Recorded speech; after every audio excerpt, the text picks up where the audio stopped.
Hello friends, welcome to Management Study Biz channel. In today's module we'll discuss about management approach, principles of scientific management. This is the chart of management approaches friends.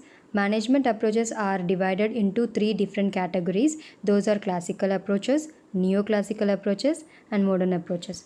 Classical approaches are again divided into three categories. Those are scientific approach given by F.W. Taylor, administrative approach given by Henry Fayol, bureaucratic approach given by Max Weber. Neoclassical approaches are again divided into two categories. Human relations approach given by Elton Mayo, human behavior approach given by Greger. Modern approaches are also divided into three categories friends. Quantitative approach is given by Herbert, contingency approach is given by Morgan, systems approach is given by Herbert and Searey. So friends, in today's module we'll discuss about the scientific management approach given by F.W. Taylor. Scientific management. Frederick Winslow Taylor, known popularly as the father of scientific management and classicist in management theory. He was the first person who insisted on the introduction of scientific methods in the management. He focused on low-level management. He made a systematic study to replace the trial and error methods. He observed that workers were not enthusiastic and were doing as little as possible. Instead of becoming angry at the outlook of workers, Taylor sympathized at them. He wrote that when a naturally energetic person works for a few days beside a lazy one, the logic of a situation is unanswerable. That is, why should I work hard when the lazy fellow gets the same pay that I do? Principles of scientific management. Time and motion study, science but not the rule of thumb, differential payment, group harmony, cooperation between workers and management, method study, scientific selection and training, standardization, separation of planning to execution.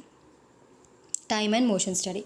Taylor observed that the number of movements of the workers at the workplace are unnecessary and consequently they were taking more time to do the job than the necessary time. Hence he proposed time and motion study to observe the various movements of the workers at the workplace, to identify the necessary and unnecessary movements in carrying out the work, to eliminate the unnecessary movements, observing the time required for each of the necessary movements with the help of stopwatch, developing shorter and fewer motions and standardizing them. Thus, this study developed the best way doing the job, replacing the old rule of thumb knowledge of workers. Science but not rule of thumb. It suggests doing the work systematically but determining the work clearly and sequentially. Standardization of motion and time for each motion and allotment of fair work to each worker.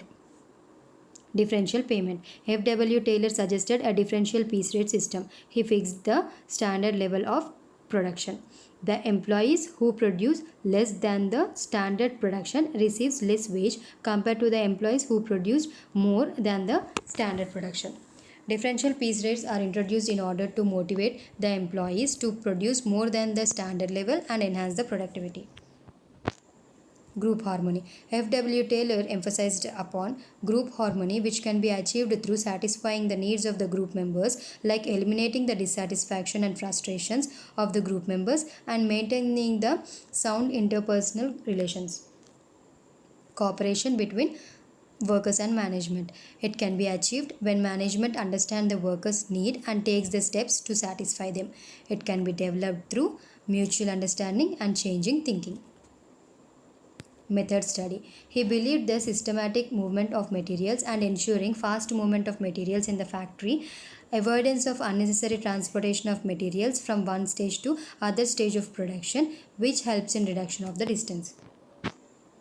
Scientific selection and training. He suggested selecting employees based on job analysis and using various selection tests.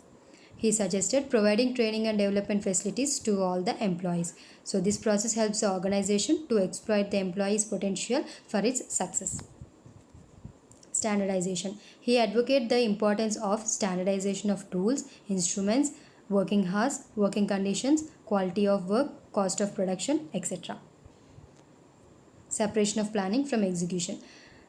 Taylor advocated the supervisors perform planning functions, whereas the workers perform only the execution functions.